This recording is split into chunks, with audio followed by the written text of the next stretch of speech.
নমস্কার বন্ধুরা, welcome to unicorn. বাহ, দারুণ! দ্বিতীয় টেস্টের চতুর্থ দিনের খেলার শেষের পর ইন্ডিয়া একদম অন টপ। এই জায়গা থেকে ইন্ডিয়া হারতে পারে না, আর এই জায়গা থেকে ইন্ডিয়ার জেতা উচিত।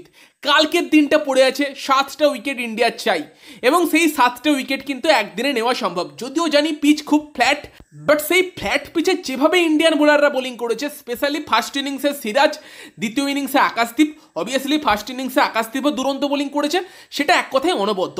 এবং পঞ্চম দিনে হয়তো রাফ থেকে মুভমেন্ট হলেও হতে পারে, যেটা আগের টেস্টে হয়নি সেইভাবে, বাট ইন্ডিয়ার কিন্তু 7টা উইকেট মাত্র দরকার, এবং প্রচুর প্রচুর রান আছে। যাও, ইংল্যান্ডকে চেস করতে দাও, খেলুক, মেরে খেলুক, একদম ফিল্ড খুলে দেওয়া হোক, তার গিয়ে একদম ফুল অ্যাটাক করুক ইন্ডিয়া। সেটা করা সম্ভব ইন্ডিয়ার জন্য, যেই লাক্সারিটা ফার্স্ট টেস্টে ছিল না। যখন ইংল্যান্ড মারতে শুরু করেছে তখন ইন্ডিয়াকে ডিফেন্সিভ যেতে হয়েছে, তবে সেই লাক্সারিটা কিন্তু দ্বিতীয় টেস্টে আছে, পঞ্চম দিনে আছে।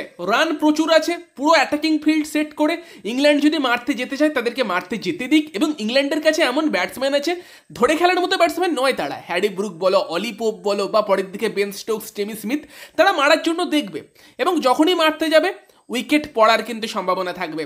এবং ভাই, আজকে শুভমান গিলকে নিয়ে তো পরে কথা বলছি। শুভমান গিল তো আলাদাই কিছু রেকর্ড ফেকর্ড বানিয়ে দিয়েছে, ইতিহাস বানিয়ে দিয়েছে শুভমান গিল। বাট আকাশদীপ কি বোলিং করলো ভাই! মানে দ্বিতীয় ইনিংসে আকাশদীপের নতুন বলে বোলিংটা দেখে জাস্ট চোখটা ভরে গেল, মনটা ভরে গেল। আলাদাই বোলিং। যেই বলটাই বেন ডাকেটকে আউট করলো, ওটাও একটা অনবদ্য ডেলিভারি ছিল। ইন্ডিয়ার ব্যাটিংয়ের সময় KL রাহুলকে জশ টাং একটা খুব ভালো ডেলিভারিতে আউট করেছিল, বাট আকাশদীপ যেই ডেলিভারিতে রুটকে আউট করলো, ওটা তো আনবিলিভেবল ডেলিভারি। মানে একটা অ্যাঙ্গেল থেকে বলটা করেছিল, রুট ভাবছিল বলটা অ্যাঙ্গেল হয়ে ভেতরে আসবে, বাট বলটা সামান্য কিন্তু আউটসুইং করে, মানে ওই অ্যাঙ্গেল থেকে, এবং স্টাম্প উড়িয়ে দেয়। জবাব নেই রুটের কাছে, কোনো ব্যাটসম্যানের কাছে হয়তো থাকতো না, যেই লেভেলের ডেলিভারি ছিল। আকাশদীপের স্ট্যাটস দেখছিলাম, ওল্ড বলের স্ট্যাটসটা বেশ খারাপ, বাট নিউ বলে যে স্ট্যাটস, সেটা আলাদা লেভেলের স্ট্যাটস, মানে আলাদা লেভেলেরই স্ট্যাটস। আকাশদীপ নতুন বলে কিছু আলাদাই বোলিং করে, এবং কালকেও আকাশদীপের দিকে নজর থাকবে। বিশেষ করে কালকের প্রথম 1 ঘন্টায় আকাশদীপ কিছুটা মানে ভীষণ রকম ইম্পর্টেন্ট হতে চলেছে। ইভেন যদি বল যখন পুরনো হবে, ইংল্যান্ড যদি 80 ওভার খেলে দেয়, দেন আবার যখন ইন্ডিয়া নতুন বলটা পাবে, মানে কালকের টি এর পরবর্তী সময়টায় আবার কিন্তু যদি ইংল্যান্ড টিকে থাকে, আকাশদীপ গুরুত্বপূর্ণ হতে চলেছে। বাকি মোহাম্মদ সিরাজ ডেফিনেটলি ইম্পর্টেন্ট হতে চলেছে। প্রসিদ্ধ কৃষ্ণকে ভালো বোলিং করতে হবে। আজকে বেশ কিছু চান্স তৈরি করেছিল।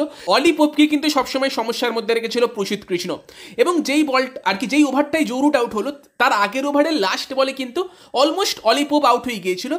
জাস্ট বলটা ঋষভ পন্থ থেকে একটু আগে পড়ে যায়, ঋষভ পন্থের গ্লাভসের একটু আগে ড্রপ খেয়ে যায়, ক্যাচ হয় না। ইন্ডিয়া সব কিছু ঠিক করেছে, এবং দুটো রিভিউ নষ্ট করে ফেলেছে, এটা একটা খারাপ ব্যাপার। যার মধ্যে প্রথম যে রিভিউটা নষ্ট হয়, মানে বেন ডাকেটকে যে বলটা আকাশদীপ করে, ওটাও একটা জ্যাফার ছিল। আমার তো স্ক্রিনে দেখে মনে হলো আউট, আম্পায়ার আউট দেয়নি, ওখানে আম্পায়ারের প্রশংসা করবো, মানে অন মোমেন্ট দেখে মনে হলো পুরো আউট হয়ে গিয়েছে, বাট বলটা প্যাডে লেগেছিল, যেটা টিভিতে বুঝতে পারেনি, বাট আম্পায়ার ওখানে সঠিক সিদ্ধান্ত দিয়েছে। তবে দ্বিতীয় যেটা প্রসিদ্ধ কৃষ্ণর বোলিংয়ে নষ্ট হলো, ওটা দেখে মনেই হচ্ছিল যে বলটা উইকেটে লাগবে না, লেগ স্ট্যাম্প মিস করে যাবে। ওই রিভিউটা নেওয়ার দরকার ছিল না, বাট ঋষভ পন্থ একটু শুভমান গিলকে জোর করলো। দুটো রিভিউ নষ্ট হয়ে যায়, এটা সমস্যার। বাকি কিন্তু ইন্ডিয়া সবকিছু ঠিকঠাক করেছে। আকাশদীপ 2টো উইকেট নিয়েছে বললামই। মোহাম্মদ সিরাজ প্রথমে জ্যাক ক্রাউলিকে আউট করে। ইংল্যান্ড কি 608 রানটা চেস্ট করার জন্য নেমেছিল? মানে শুরুর দিকে তো ইন্টেন্ট সেরকমই মনে হচ্ছিল। একটা বাইরের বল জ্যাক ক্রাউলি কিন্তু মেরে আউট হয়ে গেল। যদি ডিফেন্সিভ ইন্টেন্ট থাকতো, হয়তো ভাই ওই বলটায় ব্যাটই চালাতো না, ছেড়ে দিত। তো সেখানে ইন্ডিয়া 3টে উইকেট ফেলে দিয়েছে, 7টে উইকেট দরকার। রীতিমতো অন টপ আছে ইন্ডিয়া। কালকে ইন্ডিয়া ফেভারিট হিসেবে নামবে, জিততে পারবে কিনা সেই দিকে নজর থাকবে। এবং যদি ইন্ডিয়ার ব্যাটিংয়ের আমরা কথা বলি, 607 রানের লিড কিন্তু ইন্ডিয়ার হয়ে গিয়েছিল, তারপর গিয়ে ইন্ডিয়া ডিক্লেয়ার দিয়েছে 500, দেন 550, তারপর থেকে সবাই অপেক্ষা করছে, আরে ভাই ব্যাট ছাড়বে কখন, আর কতক্ষণ ব্যাট করবে। কিন্তু ইন্ডিয়া একদম সেফলি 600-র উপর গিয়ে তারপর ডিক্লেয়ার দিয়েছে। আই থিঙ্ক এখানে ইন্ডিয়া কয়েকটা ব্যাপার মাথায় রেখেছে। একটা হচ্ছে যে ইংল্যান্ডের যেরকম ব্যাটিং আর কি লাইন আপ আছে, তারা যেরকম অ্যাগ্রেসিভ ব্যাট করে, তারা হয়তো 500 রান পেলে, সময় পেলে সেটাও চেসের জন্য যেত। তাই একদম ইন্ডিয়া সেফ খেলেছে, যে হারবো না, আগে সেটা আমরা সিওর করি, দেন জেতার জন্য যাই। সেটা একটা ব্যাপার, যেটা কিছুটা ডিফেন্সিভ মাইন্ডসেট দেখায়। হয়তো আরও 10 ওভার আজকে বল করতে পারতো ইন্ডিয়া, সেটা মনে হতে পারে, ঠিক আছে। আর দ্বিতীয় আর একটা ব্যাপার, অনেকে বলছে যে যখনই আর কি শুভমান গিলের মনে হচ্ছিল আমি ডিক্লেয়ার করবো, সে ড্রেসিং রুমে প্রসিদ্ধ কৃষ্ণকে দেখতে পাচ্ছিল, এবং তার তখন মনে হচ্ছিল যে প্রসিদ্ধ কৃষ্ণ তো 10 ওভারেই 150 খেয়ে যেতে পারে, যেরকম বোলিং করছে। তার থেকে ভাই আমি আর একটু ওয়েট করে যাই, আরও কিছু রান বাড়িয়ে রাখি। যদিও শুভমান গিল বেশিরভাগ সময়টা পিচেই কাটিয়েছে, এবং আলাদাই কিছু রেকর্ড করে দিয়েছে। প্রথম ইনিংসে 269 রান করার পর দ্বিতীয় ইনিংসে শুভমান গিল করেছে 161 রান। এক ম্যাচে 430 রান করেছে শুভমান গিল, একটা ম্যাচে 430 রান। এটা একটা রেকর্ড, ওয়ার্ল্ড রেকর্ড। এবং একটা ম্যাচে রান করার দিক দিয়ে শুভমান গিল কিন্তু এত বছরের টেস্ট ক্রিকেটের ইতিহাসে চলে গেছে 2 নম্বরে, যেখানে 1 নম্বরে আছে গ্রাহাম গুজ, যার 490 492 একটা ম্যাচের মধ্যে রান আছে, শুভমান গিল 2 নম্বরে। এবং সেখানে কিন্তু ভাই এত বছরের ইতিহাসে 2 নম্বরে, ভাই ভাবা যায় একটা টেস্ট ম্যাচে সব থেকে বেশি রান করার দিক দিয়ে। Secondly as a Indian captain তো রেকর্ড করেই দিয়েছিল ফার্স্ট ইনিংসের মধ্যে, জানিয়েছিলাম, but as a Indian batsman only second batsman যে কিন্তু একই ম্যাচে একটা 100 প্লাস একটা 100 করেছে। এর আগে একমাত্র যে করেছে সেটা হচ্ছে তোমার সুনীল গাভাস্কার, যে সম্ভবত ওয়েস্ট ইন্ডিজের এগেনস্টে করেছিল। তো এই রেকর্ডগুলো শুভমান গিল করেছে। এবং ইংল্যান্ডে এত বছর ইন্ডিয়া ট্যুর করছে, সেখানে এই মুহূর্তে দাঁড়িয়ে শুভমান গিল কিন্তু একটা সিরিজে সব থেকে বেশি রান করার দিক দিয়ে 3 নম্বরে। 1 নম্বরে আছে রাহুল দ্রাবিড়, 2 নম্বরে আছে বিরাট কোহলি। শুভমান গিল রাহুল দ্রাবিড়ের রেকর্ড থেকে 17 রানে পিছিয়ে, বিরাট কোহলির রেকর্ড থেকে 8 রানে পিছিয়ে। যেইভাবে চলছে তৃতীয় টেস্টেই সেই রেকর্ড ভেঙে দিতে পারে। এখনও তো 3টে টেস্ট পড়ে আছে। শুভমান গিলের এই ফর্ম চললে আরও অনেক নতুন নতুন রেকর্ড কিন্তু বানাতে চলেছে। এবং অ্যাজ এ ক্যাপ্টেন এই টাইপের স্টার্ট নিজের প্রথম সিরিজে আলাদাই শুভমান গিল আলাদাই ব্যাটিং করছে। এই টেস্টে জিতে গেলে সে আরও কনফিডেন্স বেশি পাবে as a captain. As a batsman Shubman Gill কিন্তু অ্যাজ এ ক্যাপ্টেন শুভমান গিলকে অনেক কনফিডেন্স দিচ্ছে। ইভেন 2014-তে বিরাট কোহলির কথা মনে পড়বে, যেখানে Virat Kohli as a captain তার প্রথম সিরিজেই অস্ট্রেলিয়াতে নিজের জাত চিনিয়ে দিয়েছিল।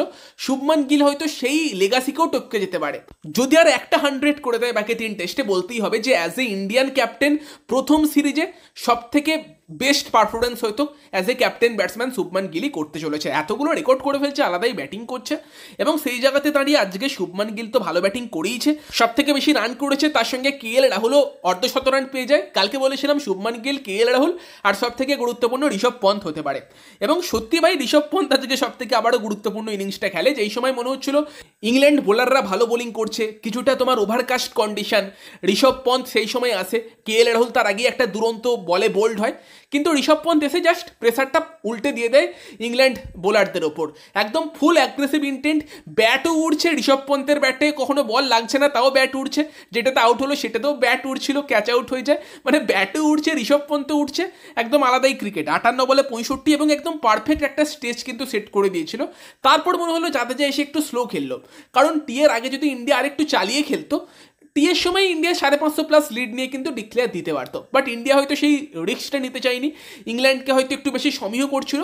বাট আরেকটু অ্যাগ্রেসিভ হয়তো টিয়ের আগে খেলা যেতে পারতো, আরও মিনিমাম 5-6 ওভার ইংল্যান্ডকে আজকে ব্যাট করানো যেতে পারতো। যাই হোক, ইন্ডিয়া কিছুটা ডিফেন্সিভ অ্যাপ্রোচে গিয়েছে, 608 টার্গেট, এবং সেই জায়গাতে দাঁড়িয়ে আজকে ইংল্যান্ডের স্কোর হচ্ছে তোমার 72 রানে 3 উইকেট। মানে এখনও ইংল্যান্ডের 536 রান লাগবে, যেই রানটা 5th ডেতে তোলা এক প্রকার ইম্পসিবল ব্যাপার। ইন্ডিয়ার লাগবে 7টা উইকেট। এবং ইংল্যান্ড আমার মনে হয় না কালকে অ্যাগ্রেসিভ অ্যাটিটিউডে আসবে, এলেও ইন্ডিয়া ডিফেন্সিভ হবে না, কারণ রান 536 পড়ে আছে।